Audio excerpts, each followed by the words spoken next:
బావా బావా, ఊర్లో దొంగలు పడ్డారు. 10 ఏళ్ళకి పైగా డబ్బులు బంగారం ఎత్తుకెళ్ళిపోయారు. ఎప్పుడు ఎవరింట్లో దొంగలు పడతారోనని ఊళ్ళో వాళ్ళంతా హడలిపోతున్నారు బావా అని చెప్పేసి ఇక తిరుపతి అయితే రామరాజుతో చెప్తాడనమాట.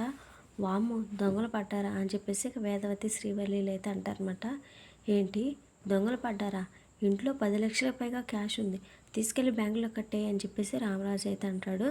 ఇక వేదవతి అయితే, ఏంటండి, డబ్బులు కట్టేస్తే సరిపోతుందా? ఇంట్లో ఉన్న నగల గురించి ఆలోచించరా అని చెప్పేసి అంటదనమాట. ఇక ఆ మాటతో శ్రీవల్లికి అయితే గుండెలు గుబేలు అంటదనమాట. అవునండి, నా నగలు, పిల్లల నగలు, కోడల నగలు బోల్డ్ అని ఉన్నాయి. దొంగలు పడి వాటిని పట్టుకుని వెళ్తే ఏంటి పరిస్థితి అని చెప్పేసి అంటదనమాట. అవును కదా, ఆ విషయమే మర్చిపోయాను. పైగా వల్లి వాళ్ళ అమ్మగారు చాలా నగలు పెట్టారు. పొరపాటున ఆ నగలు మన ఇంట్లో ఉన్నప్పుడు పోతే మనకే చెడ్డ పేరు. రేపే నీ నగలు, కోడళ్ళ నగలు, వల్లి నగలు తీసుకుని వెళ్ళి బ్యాంకులో పెట్టేయి అని చెప్పేసి రామరాజు అయితే అంటాడనమాట. ఇక వేదవతి అయితే, మామయ్య గారు చెప్పింది వినిపించింది కదా, నగలన్నీ తీసి రెడీగా పెట్టి వల్లి అని చెప్పేసి అంటదనమాట. ఇక శ్రీవల్లి అయితే, వామ్మో, ఆ నగలు గిల్టీ నగలు అని తెలిస్తే నా బండారం మొత్తం బయటపడిపోతుందని చెప్పేసి అనుకుంటూ ఉంటుంది. ఇక గదిలోకి పోయి కాలు కాలు పిల్లిలా అటు ఇటు తిరుగుతూ ఉంటుందన్నమాట. అయ్య బాబోయ్ బాబోయ్, ఇప్పుడు ఎలా అని చెప్పేసి ఇక భాగ్యానికి అయితే ఫోన్ చేస్తానమాట. అయితే ఫోన్ ఎంతసేపు చేసినా కానీ ఫోన్ ఎత్తదనమాట. ఏం చేయాలరా దేవుడా ఇప్పుడు? మా అమ్మ అబద్ధాల మీద అబద్ధాలు చెప్పి మోసాల మీద మోసాలు చేసి నాకు పెళ్లి చేసి పారేసింది. అవన్నీ ఇప్పుడు నా మెడకు పాములా చుట్టేశాయి.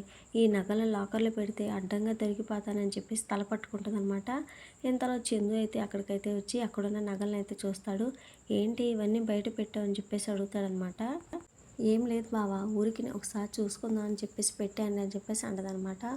ఓ అవునా, సర్లే కానీ ఊర్లో దొంగలు పడ్డారంట, మన ఇంట్లో నగలు జాగ్రత్త అని చెప్పేసి చందు అయితే అంటాడనమాట.